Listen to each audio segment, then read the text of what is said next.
In the introduction, you have one page that gives you specific information. So open please the next page. Es que esta es una plataforma multitemática. Esta misma plataforma se va a estar utilizando en el laboratorio de energías renovables a este lado y en los laboratorios de tecnología automotriz.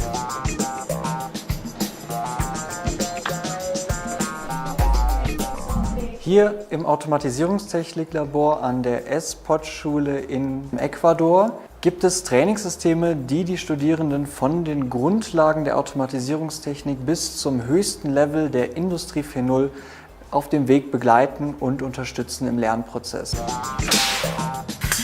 So once the button is activated, the conveyor belt starts moving.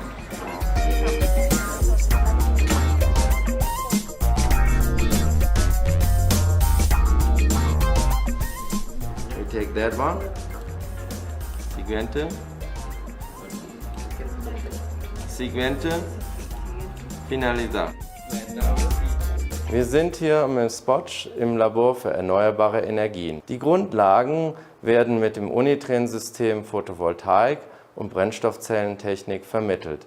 Die großen Experimentierstände ermöglichen es, die Studenten zu Experten der Photovoltaik und Brennstoffzellentechnik auszubilden.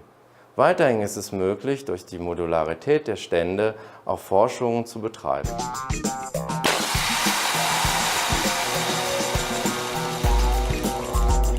Wir haben hier in Ecuador 3 Kfz-Labore ausgestattet.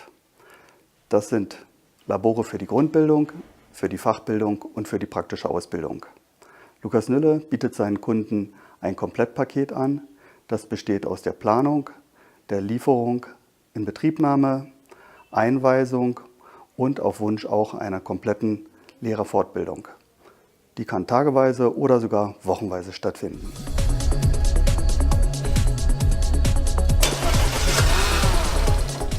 Sie müssen den Fehler löschen.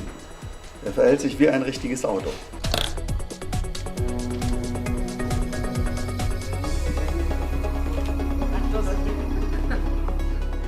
Estas son estaciones de trabajo donde yo desde el carro que está preparado especialmente para sacar señales.